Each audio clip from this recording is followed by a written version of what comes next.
video, I'm going to take you through an inverted row. For the setup, you're going to need something like this. I'm using a squat rack with a barbell. This is set at 90 centimeters.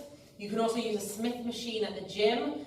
Sometimes there are bars around this height in parks and things like that. But it is a setup that not everyone has access to. But it's a great exercise if you can get this kind of setup. It's a really great upper back exercise, rowing variation that utilises your body weight. So body position looks like this. I want to come under the bar. Might start with my bum directly under the bar, feet the same sort of position apart that you would have for a hip thrust or a squat. And you're going to grip the bar.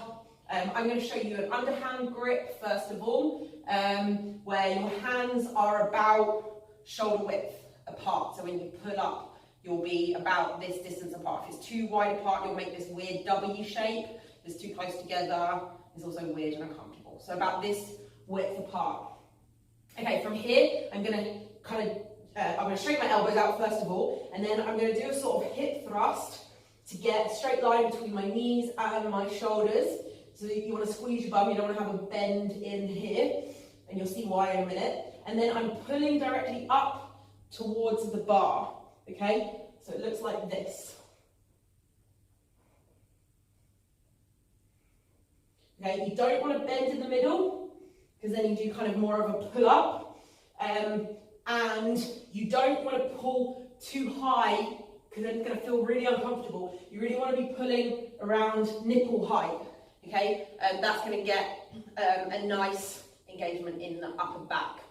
When you're rowing, you really want to think about pulling your shoulder blades back and down, kind of bending the bar this way, and sticking your chest out as you pull the bar towards you. So no sort of crumpling in and internal rotation, something that might look like this.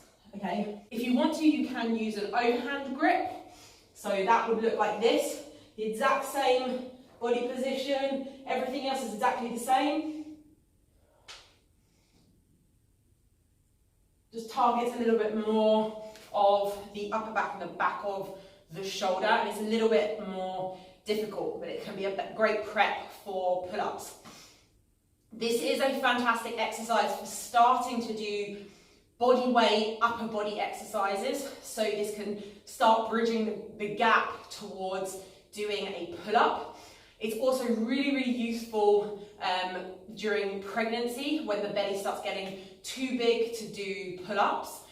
So we can kind of take the pressure off of the pelvic floor and off of the anterior abdominal wall by changing the body position and doing more of a horizontal row rather than pulling up towards a bar. And it's also really useful postpartum for bringing in challenging rowing variations when we might not be ready yet for pull-ups, for example. It doesn't have quite as much demand on the anterior abdominal wall.